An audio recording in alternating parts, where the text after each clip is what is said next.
Yo! What's up mga kabonjing? Magandang araw sa inyo. Yan, for today's video. Yan. Alam niyo na kung nasan tayo, no? So, bumigay ang ating katawan lupa.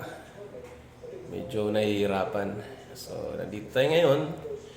Nagpapahinga sa hotel. Hotel na walang, hotel na walang bintana. Walang bintana. So,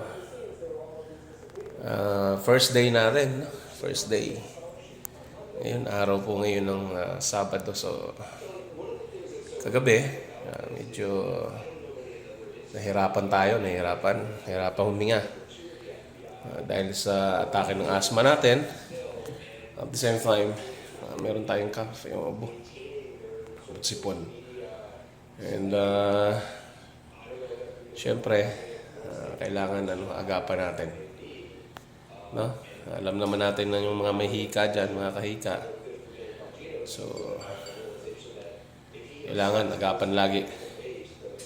And bago ang lahat, don't forget to subscribe and click the notification bell para maging updated kayo.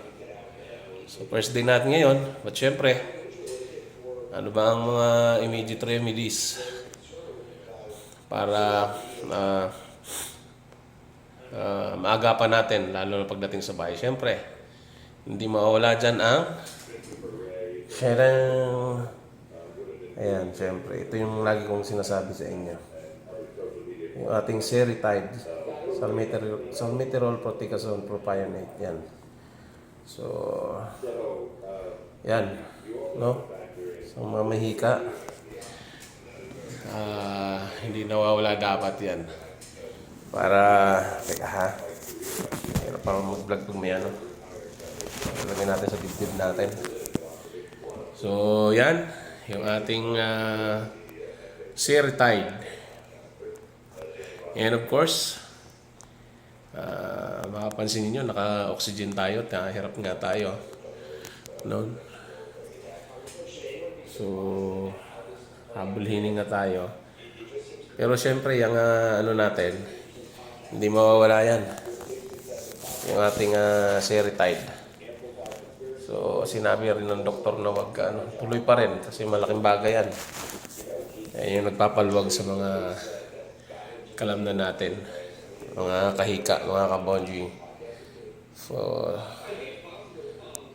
may development naman simula nung tayo kagabi na-admit. Mga 11 p.m. So, ER tayo. And then now, nasa recovery room.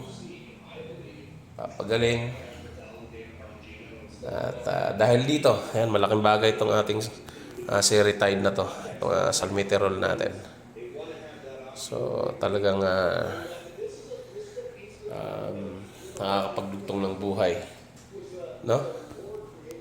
So, kaya sa may mga hika dyan, magpa-check up na po kayo.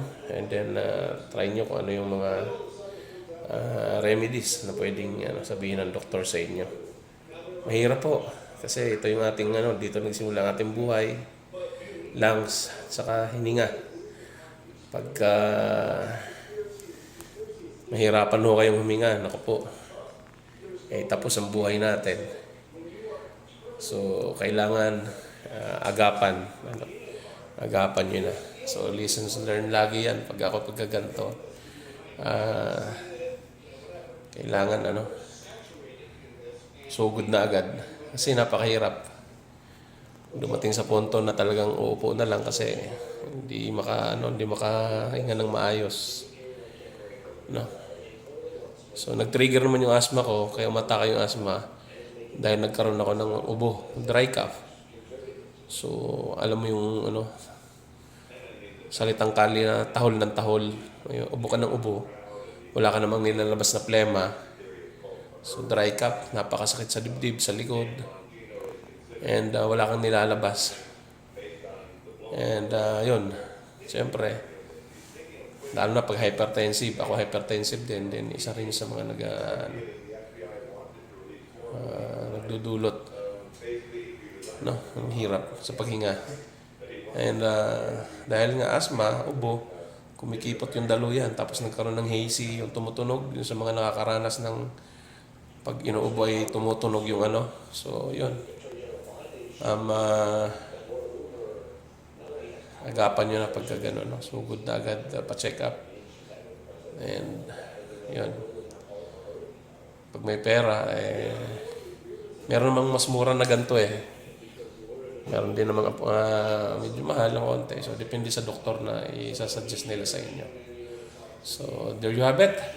Pag-pray nyo, tayo makalabas agad. Makapag-vlog ng marami.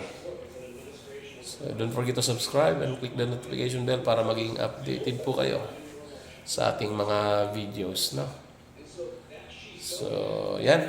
Ang ating unang araw dito sa hotel na walang bintana. Hanggang dito na lang. Happy weekend mga kabonjing. Mga kahika pala. Bye-bye. Number 1 hikain.